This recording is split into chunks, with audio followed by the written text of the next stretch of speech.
Hello and welcome to Cambridge English with Dave. Please like and subscribe for more English language tips and information. Please also notice that the subtitles are available so you can listen and read at the same time.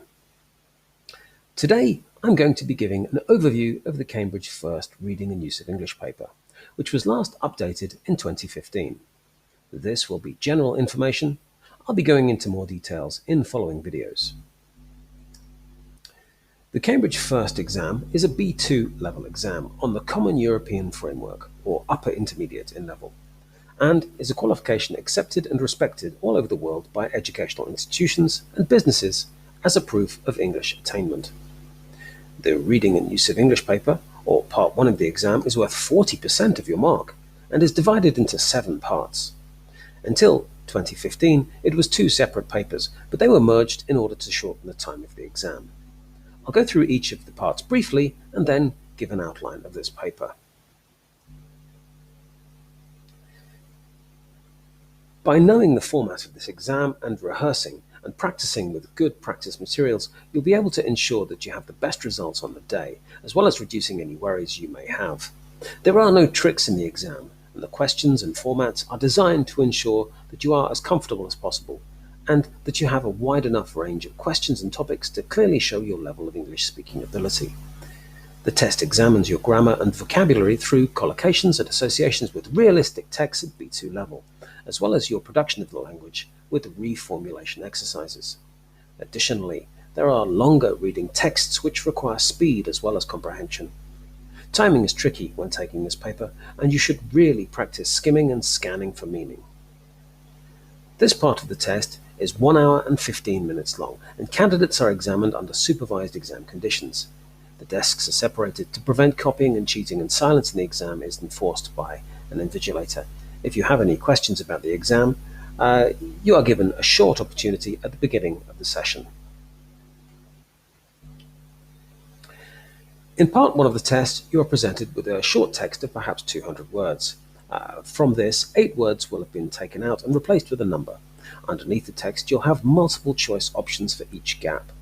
The words given as options in the multiple choice will be synonyms, but there will be one which fits better than the others given the context.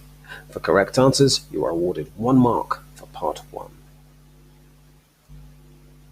In part 2, you again have a short text of about 200 words, from which 8 words have been taken. Here, however, you will have to find the word that fits the space. There are no tricks in the exam, and these words are all normal, everyday words that you are likely to know if you are a B2 upper intermediate student. And each correct word you find is worth 1 mark. Part 3 is similar to the first 2 parts, where again you have a short text with 8 gaps where a word should be. However, at the end of the line, there is a word to fit the space, except instead of being perhaps an adjective, you have a noun, or perhaps you have an adjective instead of an adverb. Your role is to reformulate the word so it's correct in the context of the text. Don't worry, this is easier than it sounds. Perhaps you are given the word extreme, but the gap precedes another adjective. Therefore, you'd need the adverb extremely. Again, these questions are worth 1 mark. Now, Part 4 is quite different to the previous 3 parts.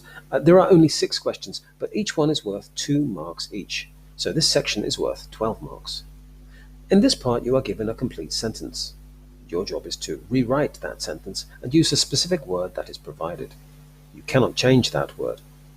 To help you out, you're given half of the sentence, and you have to write between 2 and 5 words in the space to keep the meaning as close as possible to the original sentence. This can be a bit tricky, but it's always worth writing something, as you may get 1 mark, even if you get the question wrong or don't have an idea. In Part 5, you have a more traditional reading comprehension text of perhaps 500 or 600 words in length, after which you have 6 multiple choice comprehension questions. These are worth 2 marks each. You need to focus on these a little bit, for, as I said, there are no tricks in the exam. Some of the options are quite similar, and so you need to choose the best option.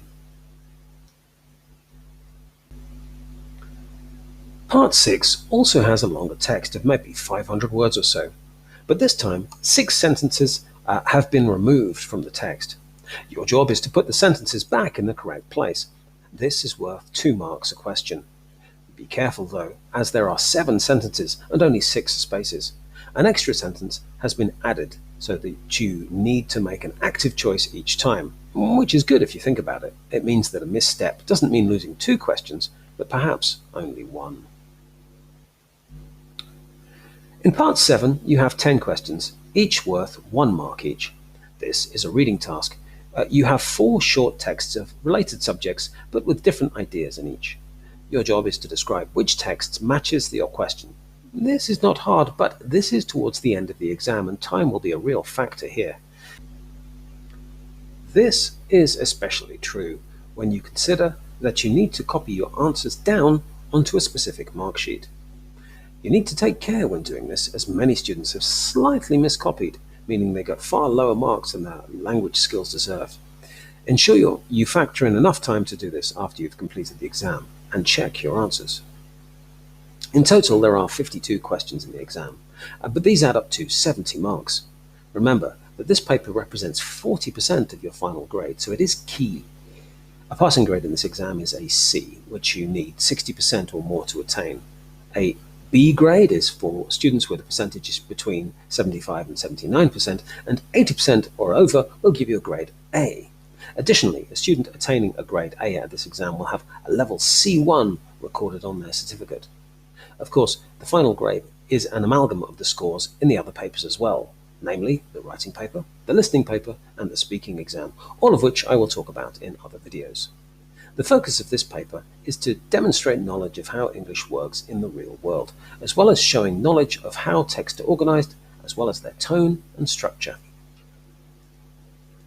As a teacher of this exam for many years, I have found that a practice test of this paper is the most accurate barometer of a student's future performance in the exam. Because the questions are written in a way which is slightly unusual when compared to many other school questions in different syllabi around the world, it's definitely worth practicing with past papers to get a real feel for the exam. Thank you for your attention, and I shall go through the different parts of the reading and use of English exam in greater depth in following videos. Ask any questions that you have in the comments, and I will try to respond as best I can. Goodbye.